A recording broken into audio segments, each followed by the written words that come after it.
Do you know how much carbon you emit? Chances are the answer is no, and a lot of corporations are facing that dilemma right now.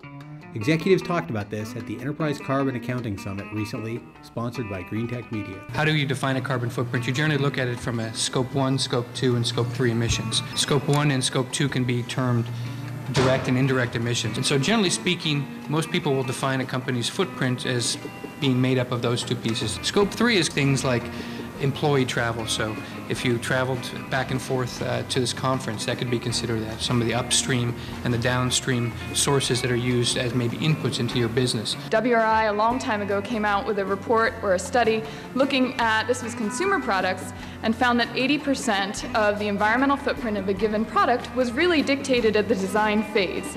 Yet for so long, those of us in the sustainability field have said, well, we don't have designers at the table. Well, you know, from HP's point of view, when we look at the entire world, we've got the 2% of greenhouse gas emissions that are from the IT industry, of course, of which we belong. And then we have the rest of the world.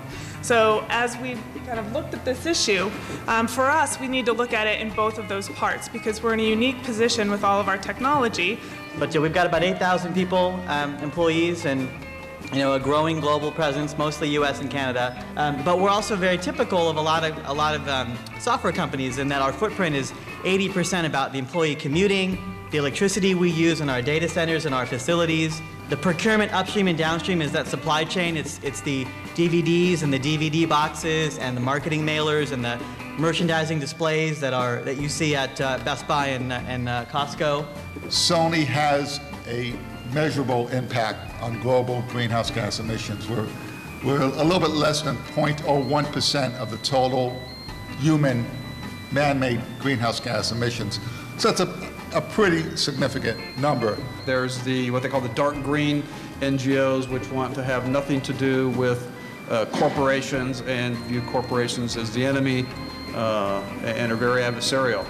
There are light green NGOs that actually work to partner with corporations and to solve environmental issues. The seventh gen, they're leading, probably some folks call him the grandfather of the green cleaning industry. They do not make their own products, so they design those products, they hold the formulas, but they work with their contract manufacturers to make the products. We did an LCA for them on looking at baby wipes as well as looking at liquid cleaning products and trying to understand where the greenhouse gas impacts throughout the product life cycle.